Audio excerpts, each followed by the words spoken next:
Kemudian di komponen yang keempat, komponen yang terakhir di kerangka kerjanya PM adalah kerangka pembelajaran.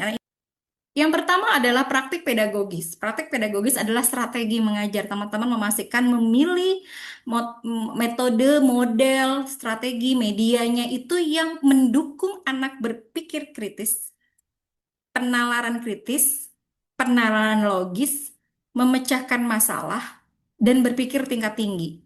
Jadi teman-teman pastikan keterlibatan anaknya tuh sangat kuat. Misalnya teman-teman mau milihnya pembelajaran yang berbasis inquiry. Berbasis inquiry itu adalah temuan ya, mereka bisa menemukan sendiri dari secara secara fitrah, secara alami fenomena yang terjadi di sekitarnya, mereka ingin tahu.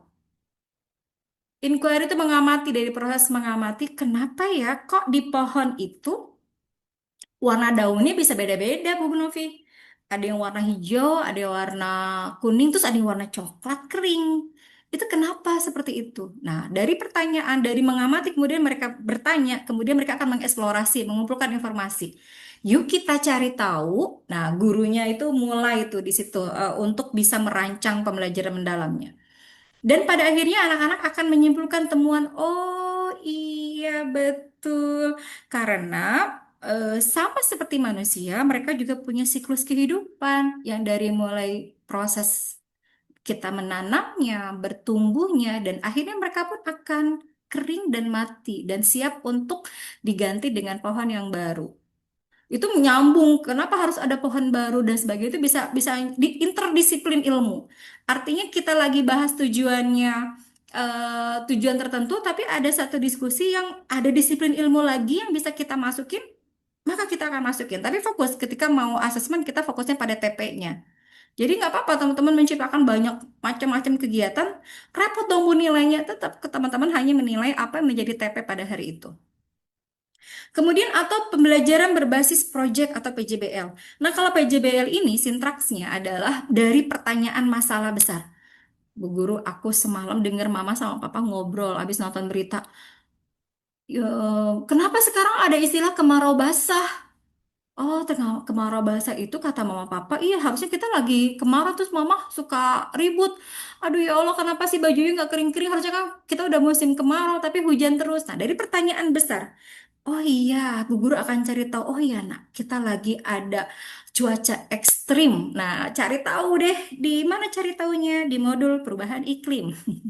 Jadi teman-teman tuh harus menjelajah banget, dimanfaatin link-link Kemendikbudnya, link-link Puskurnya, link-link Pautpedianya, eh, pelatihan mandirinya. Jadi biar menjawab tantangan abad 21-nya dan benar gitu karena di sana ada pedoman-pedomannya dari topik-topik esensial.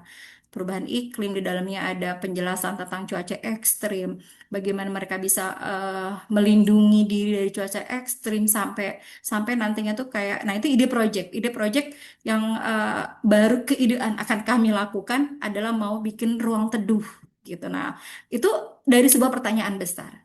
Mereka dari sebuah pertanyaan pemicu kemudian akhirnya merencanakan proyek karena kalau PJBL ini ada proyeknya, ada produknya, ada sesuatu yang diciptakannya. Kemudian kalau STEM udah biasa ya, kalau STEM itu dari mengamati, menanya, meneliti, merancang, membangun, mencoba memperbaiki, berbagi. Jadi mereka ada pada level sampai menginformasikan gitu ya. Kemudian ada kolaborasi, orientasinya pada pembagian-pembagian tugas. Nah, ini akan kita pakai strategi hari ini kolaboratif dalam menyusun modul ajar MPLS nanti.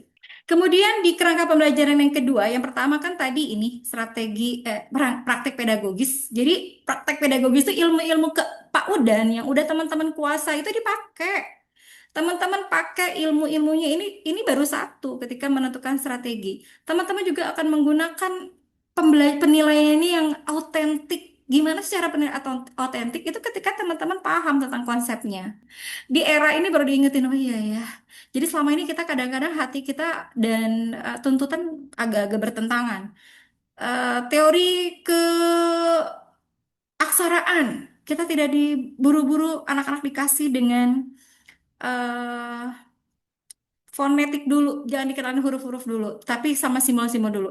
Iya tahu Bu, tapi anaknya cuma baru masuk ke kita tuh udah TKB, sementara mereka cuma punya waktu 1 tahun untuk masuk SD. Gimana caranya coba kalau kita harus memulai dari tahap menyimak dulu, baru tahap kemudian berkomunikasi, kemudian mereka pakai simbol-simbol, kelamaan.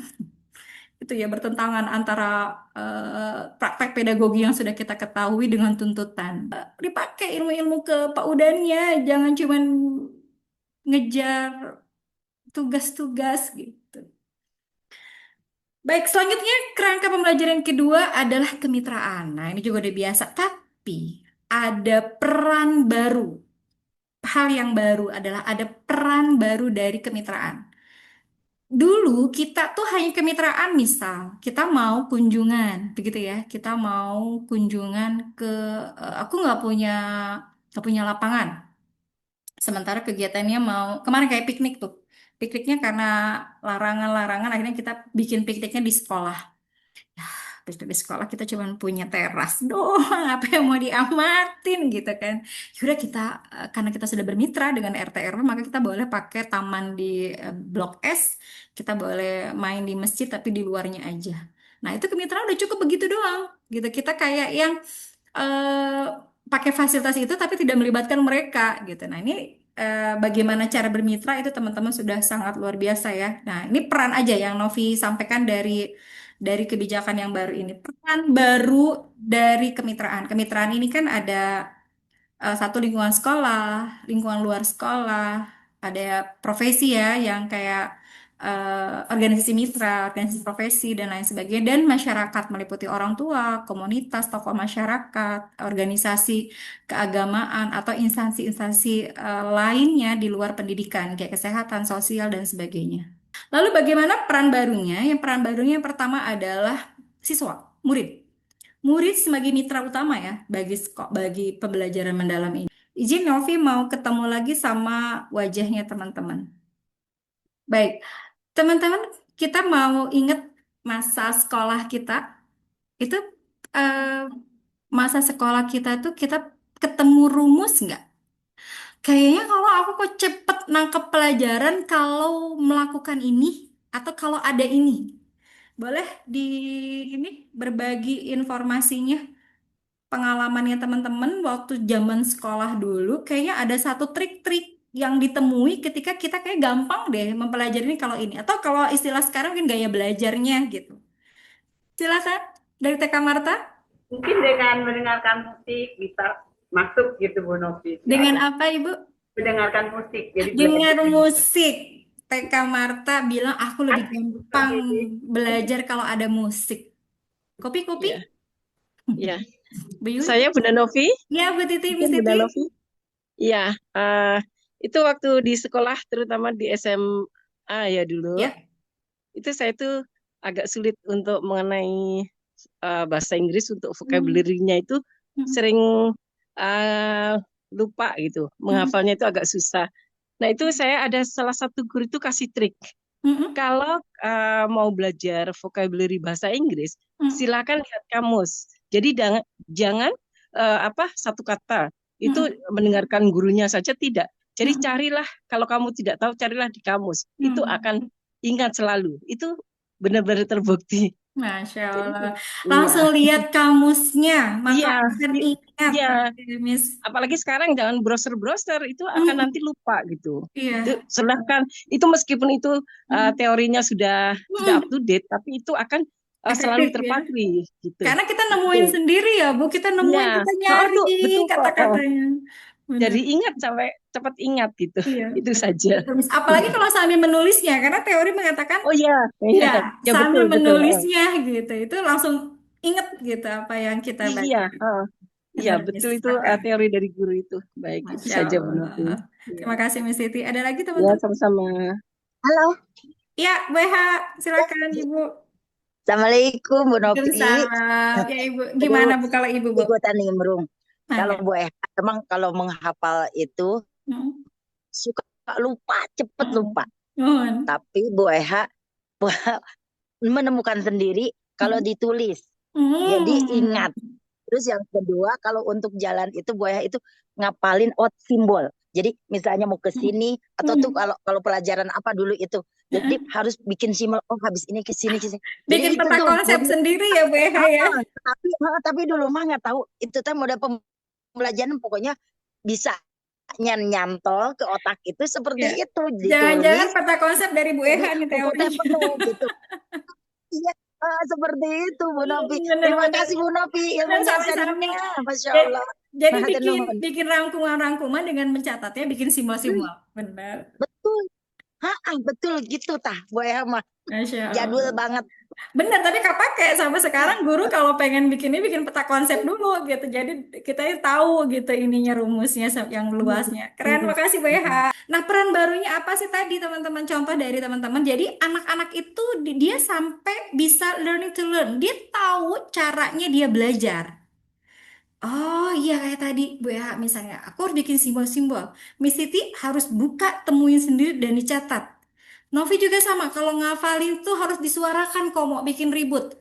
Misalkan baca hafalin surat Al-Fatihah itu harus digedein suaranya. Gitu. Nah itu anak-anak juga sama. Mereka sampai punya temuan, aku gini loh cara belajarnya tanpa guru harus memeta-metakan. Mereka menyadari sendiri, mereka bisa tahu bagaimana cara mereka belajar. Tapi mungkin kalau di PAUD nggak begitu kita bisa kelihatan ya. Ini akan harapannya itu di learning to learn ini dari sampai jenjang yang lebih tinggi lagi. Jadi mereka akan punya trik-trik sendiri untuk bisa memahami sesuatu. Yang kemudian adanya relationship, maaf nih kalau salah ngomongnya Miss Titi Bu Yuli. Adanya relationship antara teman dengan teman, keterlibatan aktif teman dengan temannya, teman dengan gurunya, guru dengan anak-anaknya. Jadi keterlibatan ini tadi hubungannya sama olah hati, olah rasa, ada empati. Ketika misalnya kita melihat teman-teman kita yang sedih, kita mau menumbuhkan disiplin, misalnya disiplin positif. Atau budaya positif. Ketika ada teman-teman yang bersedih, mereka berbondong-bondong nanya, kamu kenapa? Kok nangis sih Bu Guru? Novi nangis. Itu bentuk adanya interaksi yang sudah baik di kelasnya. Tidak ada pendiaman gitu di dalam kelas. Mereka saling peduli. Dan aspirasi. Aspirasi ini apa yang sudah dihasilkan di pembelajaran itu bisa mengaspirasi orang lain, menginspirasi orang lain, menimbulkan kesan yang sangat kuat gitu sehingga pembelajarannya benar-benar bermakna. Kemudian peran guru sebagai aktivator. Nambah ya, kemarin kan fasilitator, sekarang aktivator, kolaborator, dan pengembang budaya belajar. Jadi, pengembang budaya belajar itu adalah ketika kita mendapati satu perilaku anak yang baik, kita puji dan pujinya fokus pada perilaku yang baiknya, disebutin terus sehingga mereka terbiasa mendengar hal-hal yang baik dari perilaku yang mereka mungkin kan nggak sadar kalau eh, mereka nggak sadar kalau mereka sedang apa ya, sedang antri misalnya, tapi kita sebutin, terima kasih Novi hari ini kamu sudah antri, terima kasih ya nak. Langsung disebutin perilakunya. Dan ini kita ya, guru, yang harus mengembangkan budaya-budaya tersebut. Itu mereka nggak mungkin kita ngejelasin tentang antri dengan definisi gitu kan. Karena PAUD lebih ke unjuk kerja yang kadang-kadang nggak kita rencanain. Mereka bisa muncul begitu saja performanya. Kemudian peran baru kepala sekolah sebagai model pembelajaran bagaimana gurunya mau jadi aktif, bagaimana gurunya bisa memfasilitasi pengalaman belajarnya kalau kepala sekolahnya tidak mendukung.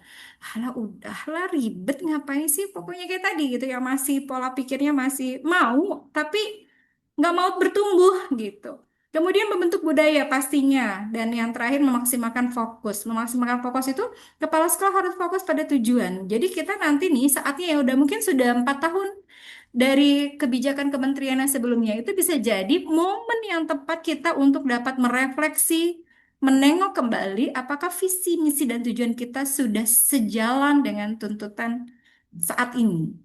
Nah ini pas nih kalau hasil refleksi kami juga, oh pas nih kurikulumnya udah dikuatin sama pembelajaran mendalam, apa tuntutan pembelajaran mendalam, yuk kita tengok KSP kita. Apakah visi misinya sudah 4 tahun yang lalu kan momennya memang 4 tahun sekali ya kita akan mengevaluasi visi misi. Kalau memang masih sama nggak usah diganti. Tapi kalau ternyata memang perlu ada perbaruan-perbaruan ya diganti. Dan ini momen yang tepat Dan kami refleksi, ternyata digitalisasi sekolah kami masih belum baik. Nah, itu jadi ada visinya tuh nanti akan ke sana. Dan peran baru orang tua ini adanya komunikasi. Jadi, teman-teman, mungkin kebanyakan enggak, mungkin sebagian dari kita masih merasa dituntut banyak banget sama orang tua. Ketika misalnya pada laporan hasil belajar, kita mungkin sebagian dari kita masih mendengar orang tua yang berkata, kok belum bisa baca? Udah 1 semester? Udah 1 tahun loh Bu, ini udah TKB, kok masih belum bisa baca juga? Emang nggak diajarin baca ya Bu? Atau kok masih begini juga? Nah kita, banyak kan orang tua menuntut kita. Jangan mau. Kita dengan orang tua adalah kolaborasi.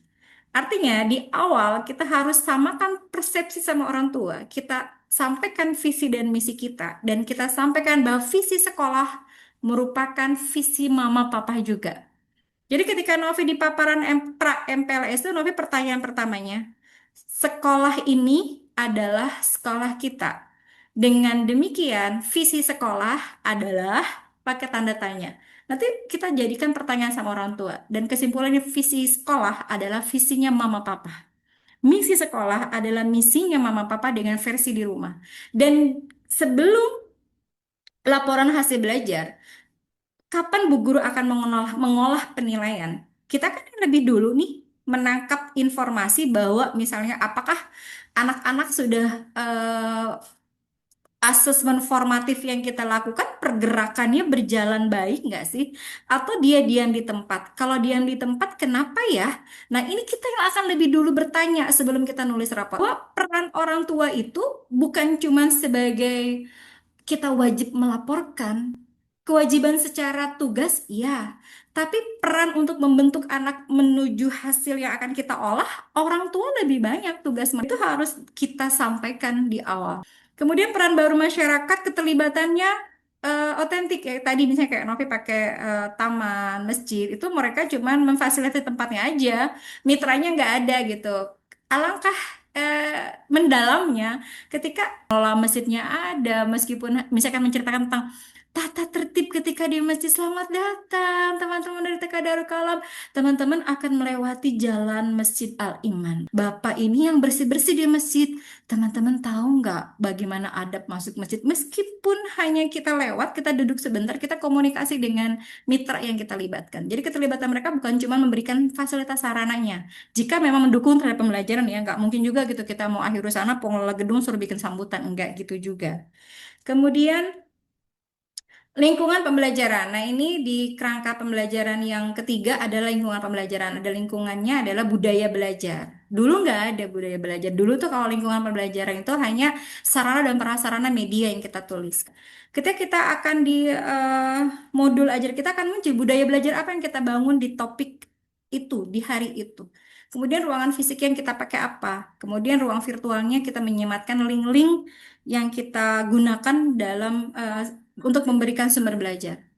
Nah ini ya maksud yang tadi, kita tidak harus menunggu surat tugas kita merasa butuh, maka carilah banyak banget sumber-sumber pelatihan yang online. Teman-teman bisa nikmatin sambil mengerjakan tugas-tugas di rumah, karena kita akan ngebalik yang tadinya guru ada di bawah, sekarang di Kemendikdasman ini guru harus ada di atas. Guru harus berani menyampaikan ide kepada kepala sekolahnya.